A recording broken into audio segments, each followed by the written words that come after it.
Live from a studio apartment, this is Misinformation.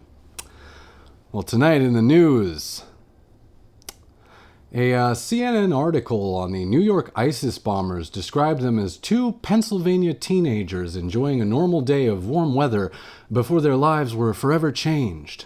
Yeah, it's actually part of the new teaser for the upcoming coming-of-age movie, Stand By IED. It's a new classic. So darling, darling, stand by D. Whoa, stand by D. Oh, stand now. Stand by D. I fed that into Grok like 10 minutes ago and it spit out like the perfect picture. It's actually pretty awesome. New York police evacuated Mamdani's New York residence after a suspicious package was discovered nearby. Yeah. Now, they later cleared the area after it was discovered the package did contain a bomb, but it was ordered by Mamdani. Yeah. It's actually a gift for his constituents. Got to keep them happy. Well, a crazed woman was accused of firing a gun at Billie Eilish's residence over complaints about her concerts. Yeah, pretty crazy. Yeah, the woman was arrested but immediately released after it was found that the shooting wasn't illegal because it took place on stolen land. Yeah. Per Billie Eilish herself. She was cleared of all charges. Nice. Well, the new Ayatollah is reportedly so injured that they had to use a cardboard cutout of him for the election ceremony. Yeah, this is weird. Yeah. Shockingly, the cardboard Ayatollah has already logged more public speaking appearances than Biden's entire 4-year term. Yeah. That's actually a picture of the real Biden there.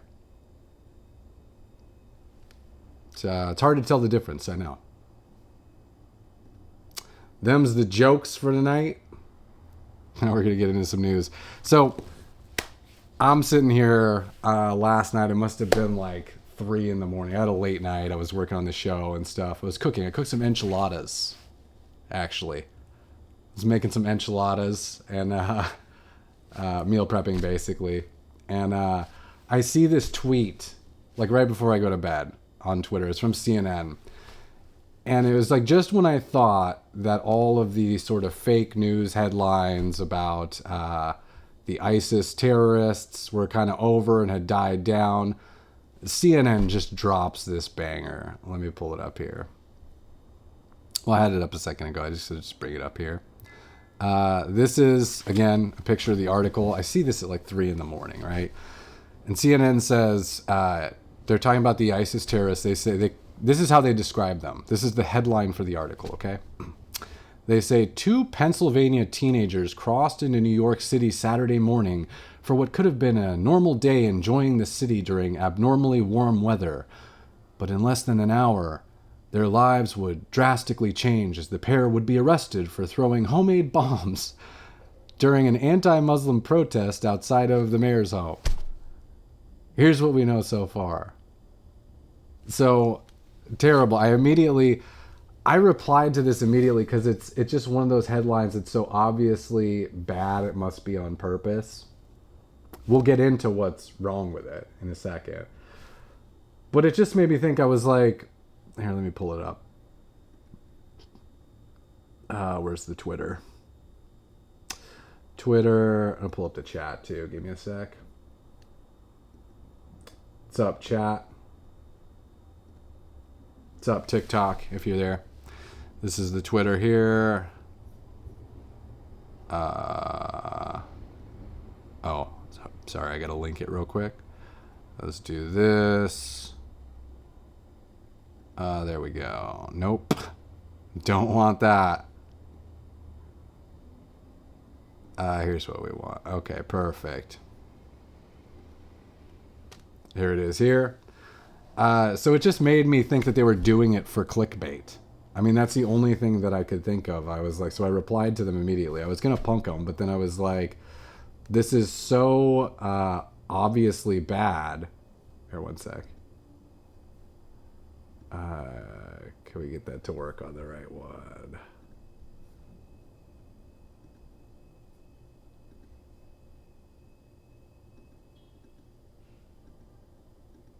There we go. I replied, this can't be real. You've got to be doing it for rage bait, right? Right? This was their original tweet is gone, so they got punked so hard for it they took it down. But it does definitely seem intentional to me, you know. What's wrong about it here? We'll kind of get into that. So, first of all, this is sort of what we've been discussing on the show the last couple of days, how the media just frames everything in a way to promote their narratives and take away the important parts of a story and basically rewrite history, rewrite their narratives.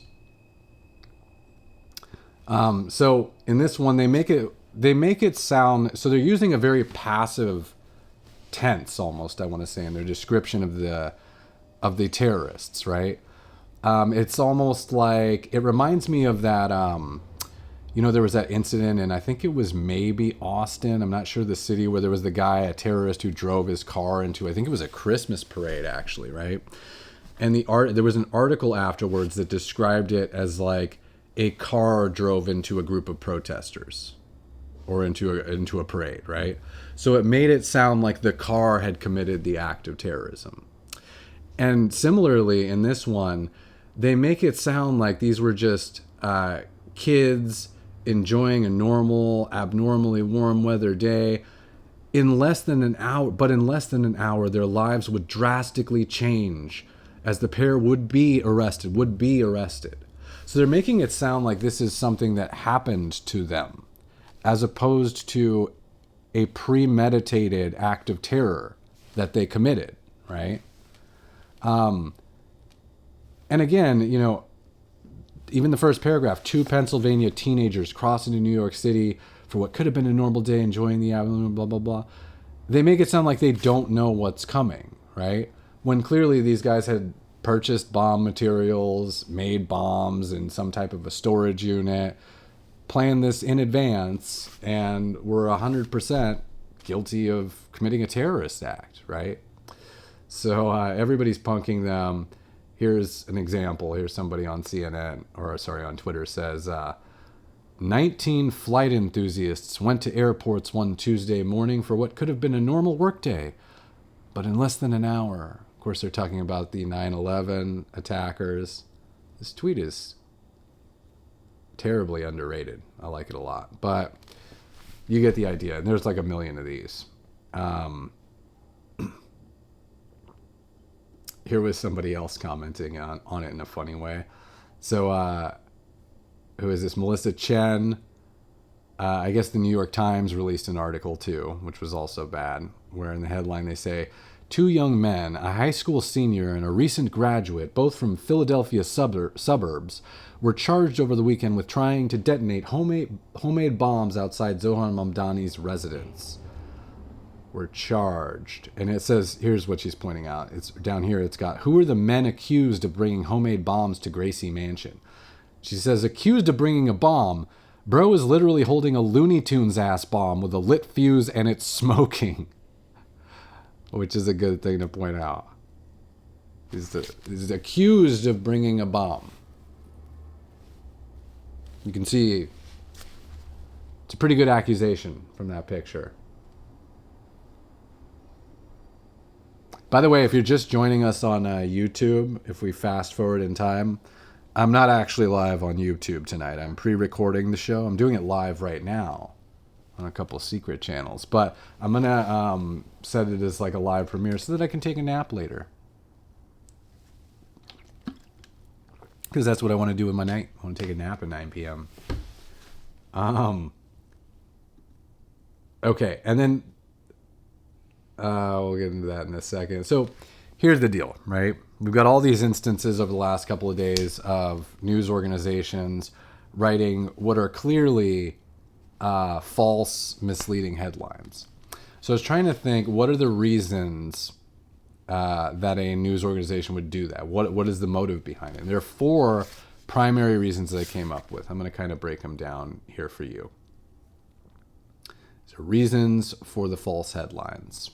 Actually, we'll just get out of here for a sec. Let's pull this up. Okay, reason number 1. Reason number 1, this might be the most important. People nowadays only read the headline. And I think news organizations know this. People are now so conditioned with social media, that nobody really reads the articles anymore.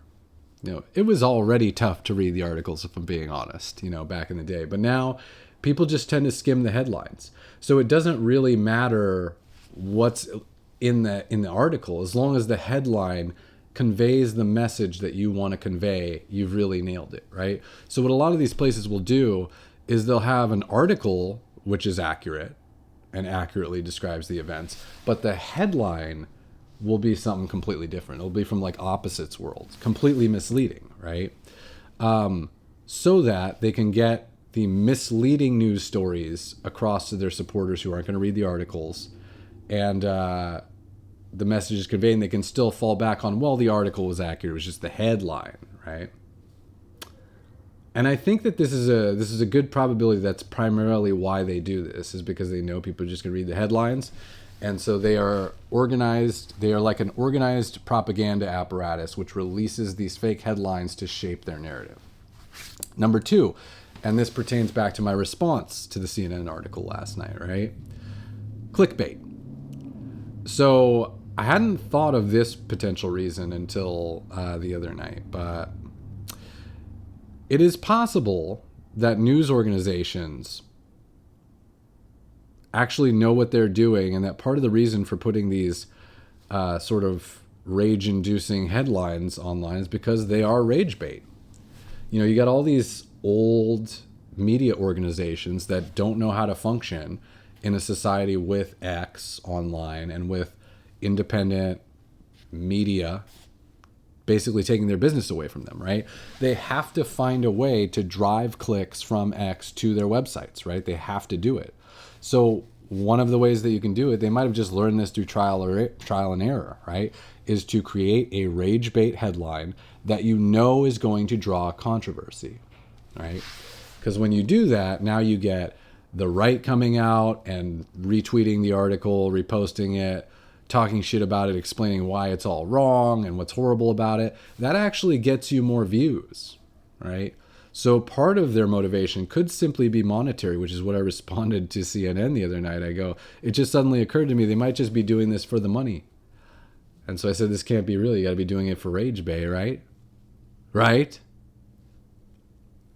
Number 3, I guess it kind of relates back to point number 1 with the headlines, is just for narrative control and obfuscation, right? If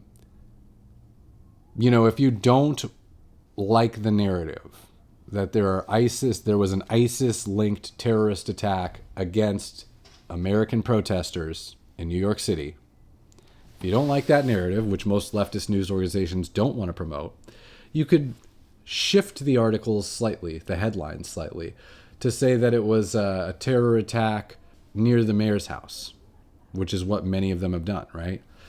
Now you are, I don't even know if I'm pronouncing this word right, but obfuscating the truth. You are hiding the inconvenient truth that you don't want to get out. And you're highlighting something that's not really connected to the story. It is in a small way, but it isn't the point of it, right? And now somebody was saying this online, actually. I'll pull it up here. Someone online tweeted this, Sean McGuire's name. He said, yesterday I was speaking with a young kid who went to Harvard. I asked him if he knew about the bomb attack by 2 young radical Islamists. He said, you mean the one trying to kill Zohran Mamdani? Our media is doing great harm. Even this correction is misleading. Right? So he's pointing out there are real world people who just skimmed the headlines and understood what happened in New York over the weekend to be a potential terrorist attack against the mayor. So the mayor was coming out and saying similar things. He keeps mentioning it was near his residence. The narrative plan is obviously to make it sound like it was an attack on him. And then finally, the fourth potential reason that the news does fake headlines is just that leftists work there and they are that dumb. There is a chance that these news organizations are full of leftists that actually believe this stuff and that they feel like they're earnestly reporting on it. I think I have a tweet here somewhere. Where are they? Here's somebody tweeted a picture of the reporters behind the CNN article. She says, meet Gloria Pazmino Taylor, the reporters behind CNN's disastrous headline that seemed to sympathize with the ISIS bombers, downplaying the NYC attack and calling the terrorists Pennsylvania teenagers. So here's the two. I hate to judge a book by its cover, but I don't really need to know any more of their backgrounds. I can already see, first of all, from the glasses, I get it. I'm like, okay, I got it. You are a hardcore leftist, right? So it is possible that these two particular reporters just actually believed that they were doing justice to the story. They might just have a very woke worldview where actually in their minds, truthfully for them, these sort of instances of terrorism are brought about by white supremacy, right? And so they frame everything through their own worldview. So those are my four potential explanations. Number one, people only read the headline. Two, the news organizations are purposefully creating rage bait to get more views and money. Three, narrative control. And number four, that leftists work there and actually believe their own crap. So just something to think about. Thought I would try to explain it a little bit. What else we got going on? So this was an NYPD presser on the note from the terrorists. I guess one of the terrorists, the shaggy-haired guy, we'll call him the main guy. I guess he wrote a note explaining his motivations after, I believe this was after he was apprehended. Post-arrest statements that he had watched ISIS propaganda on his phone and that his actions that day were partly inspired by ISIS. The complaint also details statements made by Amir Balat after his arrest. En route to the NYPD precinct, Balat made spontaneous statements without being questioned by NYPD officers that were captured on body-worn camera footage. He should probably never do that, by the way. Happy he did it, but not a great move. Said, this isn't a religion that just stands when people talk about the blessed name of the prophet. We take action, we take action. As well as... So you heard it right there, right? And this is particularly, when people talk about curbing Muslim immigration, this is the biggest thing that stands out in my mind in favor of stopping, or at least limiting it strongly, is this this belief that if you say something wrong about the Prophet Muhammad, that they're justified in killing you. That fundamentally is incompatible with American ideals like freedom of speech. It's fundamentally incompatible, right? So if you have people that actually believe that, that is a big time problem. If I didn't do it, someone else will come and do it. And later, after waiving his rights, he requested paper and wrote a message declaring in part, I pledge my allegiance to the Islamic State. Die in your rage, you kuffar. Now, die in your rage is a commonly known ISIS slogan, and kuffar is an Arabic term that refers to non-believers. Well, that's not good. All of that not good. So when you're bringing people into your country who believe that part of their religious duty is to eliminate those who don't believe like they do or who insult their beliefs, that's incompatible with America, and it's not the type of immigration we should be doing. Now, I'm not saying we should stop all Muslim immigration, by the way. And I'm not saying that all Muslims obviously believe this way. I know some lovely, awesome Muslim people, right? So I'm not going to sit here and say that. But this is fundamentally a really big sticking point. And it's something that you know, you need to be aware of. And it's like, I don't know how you even, it's a problem that Muslims themselves need to fix within their culture, within their religion, if they hope to be able to be welcomed into countries with open arms, right? Without fear of, well, they're trying to take over, they're trying to, you know, harm people. And why would you completely open the gates to America when we believe so strongly in freedom of speech? So those are my thoughts on it. Here's the DOJ complaint on the background of the terrorists here. I don't know if I'm going to read all this. We got the writing part. By the way, you know, him saying that stuff unprovoked, you know, in the middle of being arrested without a lawyer present, he really believed that it was important what he was doing, right? That's the only reason that you would incriminate yourself that way, is a lot of these people, these extremists, these fundamentalists really believe what they're saying. There was the funny video of the guy, the comedian he was a liberal guy who was actually protesting the protest. He was making fun of Jake Lang, who was there, he was in the middle of saying that everyone should be welcome in New York City, and people, outsiders to the town, shouldn't be able to come in and tell New Yorkers who can and can't be there, which, by the way, is kind of an argument for nationalism, right? Keeping things local, screening, you know, them having the citizens, the natives having control of who can be in the city and not. But in any case, the guy jumps over his back, throws the bomb, right? So that guy came out with a clarifying video. We'll watch it here. This is from today. Oh no. Wrong. That's the actual video, but I think I can find it on his profile. This is the guy right here. Again, with the photo. I don't need to know any more background. I got it. You're a leftist. Those glasses are like a birthmark. Like they all look like they're children of Rachel Maddow.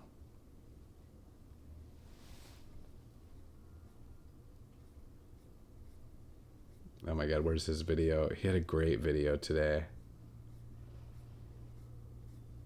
Let's see if I can find it. I thought I had it linked.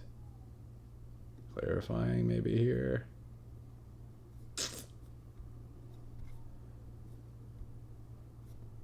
Let's just go to his profile.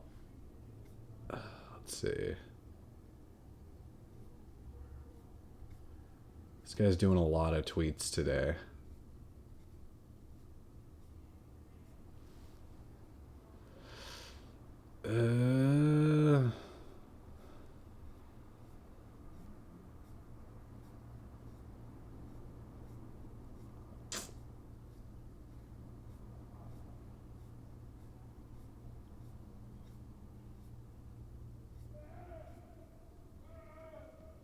Maybe he deleted it? I don't know.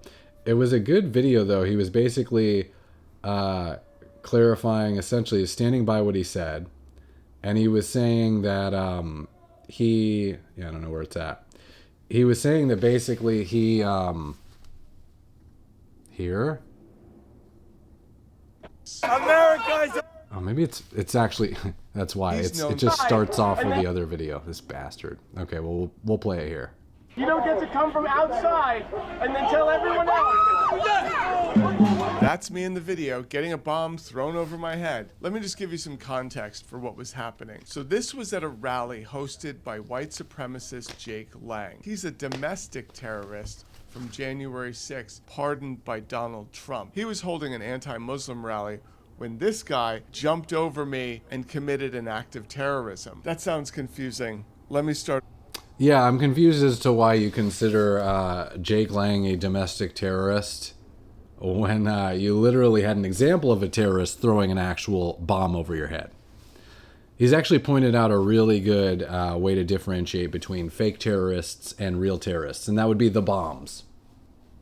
I don't know that I've ever heard Jake Lang threw a bomb at the Capitol.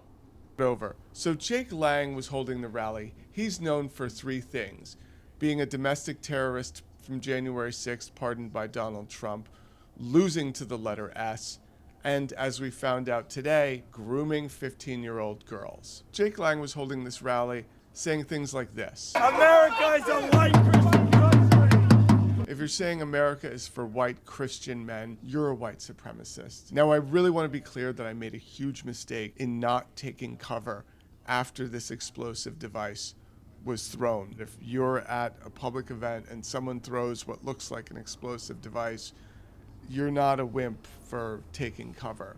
We were counter-protesting, making Jake Lang look like the idiot that he is, when these two idiots came along and committed an act of terrorism. They could not have done more to legitimize Jake Lang's white supremacist talking points. They literally threw the bomb over my head while I was talking about inclusion. The CIA should definitely be paying them at this point. I just want to reiterate that I was not practicing safety. He still doesn't get it, though.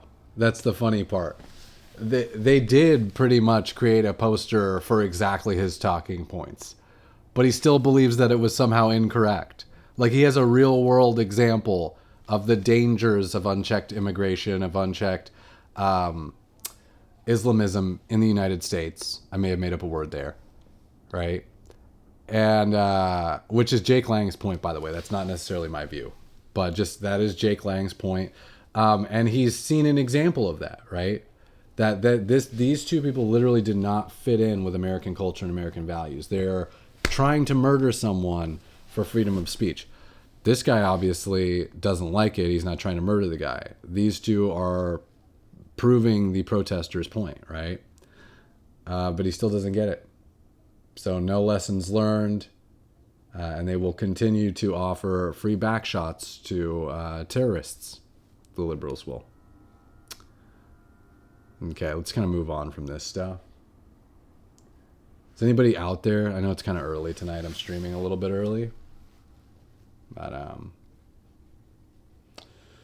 what else we got?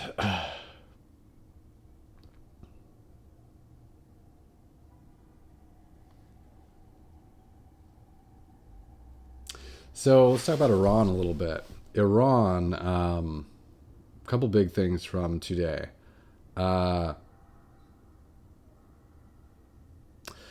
the Strait of Hormuz is in the news, which we're talking a lot about this Strait of Hormuz. I'd never heard of it prior to the Iran invasion. It's one upside of war. You get to learn a lot of new stuff. Geography, really. So now I know about the Strait of Hormuz. So earlier in the day, and this story is kind of breaking right now. Earlier in the day, there were reports that Iran was maybe going to lay mines in the Strait of Hormuz, which is a very real problem. Guarding the strait is one thing. Laying mines in the ocean, where they just sit there, you can't detect them, any ship that passes over them explodes, is not good for commerce, right? So you had Trump releasing a tweet that made it sound like he was speaking to Iran as if they were small children at a kid's table. Caitlin Collins from CNN mentions this. She says, POTUS comments on this directly. If Iran has put out any mines in the Hormuz Strait and we have no reports of them doing so, we want them removed immediately.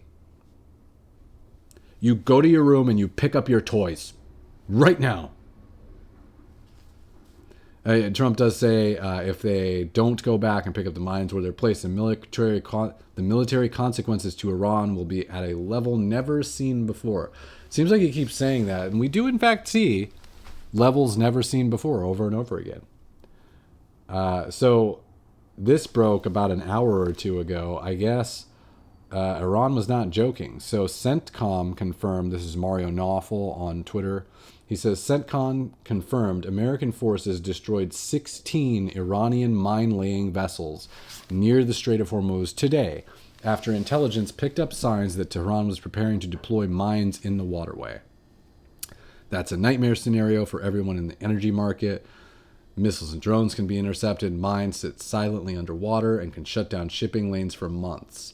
So I don't know that these were necessarily active ships that were laying mines, but based on, I guess, the intelligence that people were hearing about the potential for this, I guess the U.S. military just went in and took out 16 vessels that could potentially lay mines in the ocean. So you have Trump, again, acting very, very quickly to eliminate a potential threat. he's trying his best to keep that straight open and to make sure that the world markets are not affected. I like that he always manages the market while he's managing the war. It's kind of a very Trumpian thing, kind of funny. But I appreciate it. I like that he's looking out for us monetarily at the same time that he's killing people that would do us harm. There's a report today out from the Pentagon that 140, this was in Just the News, 140 total U.S. service members have been injured since the start of the war. So number we've been hearing is 7 confirmed dead. I think 6 of those were in an initial drone strike that Iran completed in Kuwait on like a little, it's almost a makeshift operations center that we had going on in Kuwait, and a drone snuck through.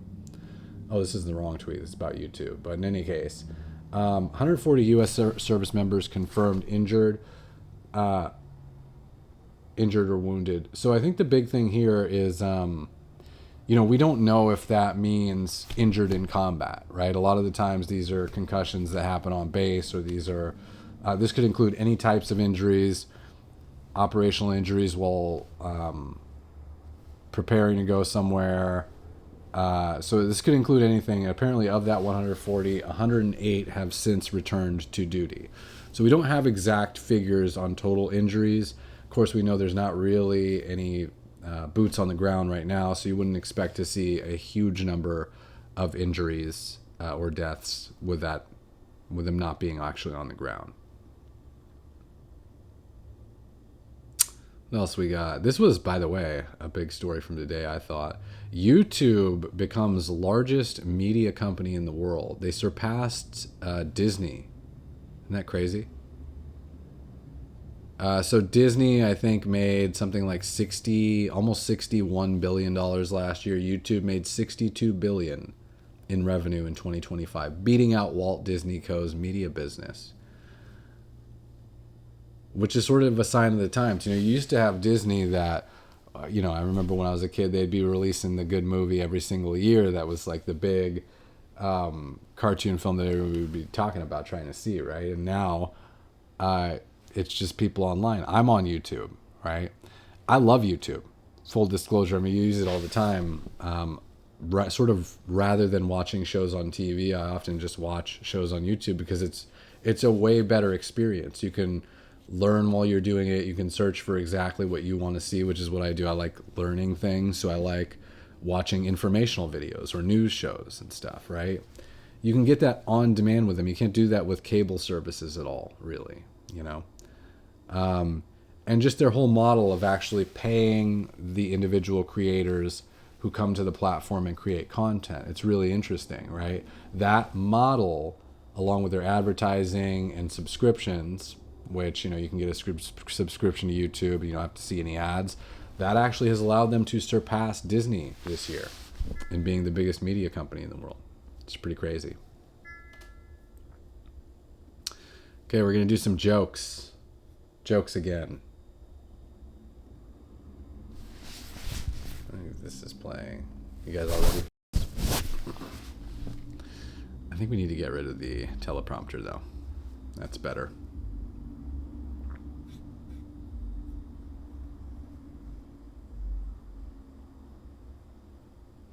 Well, a CNN article on the New York ISIS bombers described them as 2 Pennsylvania teenagers enjoying a normal day of warm weather before their lives were forever changed.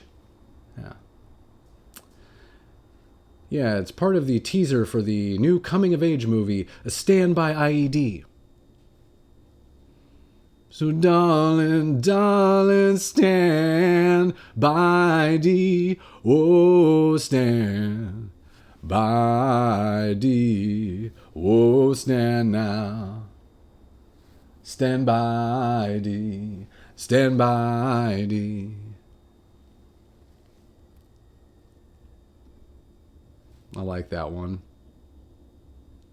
Well, New York police evacuated Mamdani's New York residence after a suspicious package was discovered nearby. Yeah. Now, they later cleared the area after it was discovered the package did contain a bomb, but it was ordered by Mamdani. Yeah. It was a gift for his constituents. They'll really appreciate that.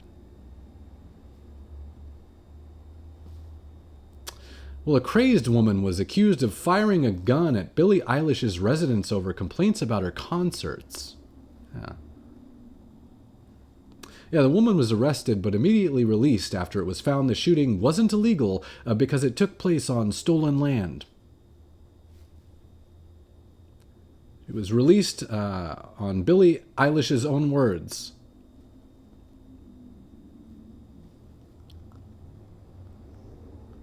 Well, the new Ayatollah is reportedly so injured that they had to use a cardboard cutout of him for the election ceremony. Yeah, shockingly, the cardboard Ayatollah has already logged more public speaking appearances than Biden's entire 4-year term. Insane stat. That's actually a real a picture of Biden right there. He's so stiff you can't tell the difference.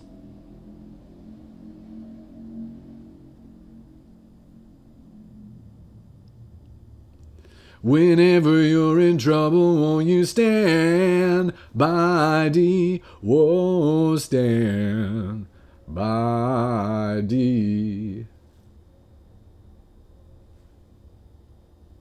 If you're just joining, you're like, what is happening here?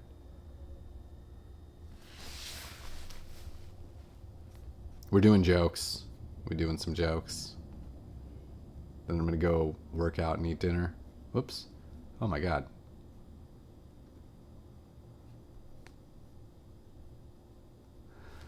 Well, New York police evacuated Mamdani's New York residence after a suspicious package was discovered nearby. Yeah.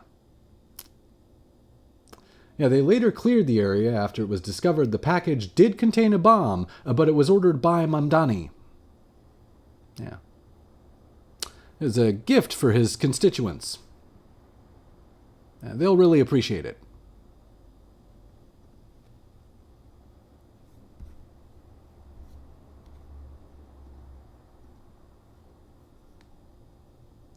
Well, a CNN article on the New York ISIS bombers described them as two Pennsylvania teenagers enjoying a normal day of warm weather before their lives were forever changed.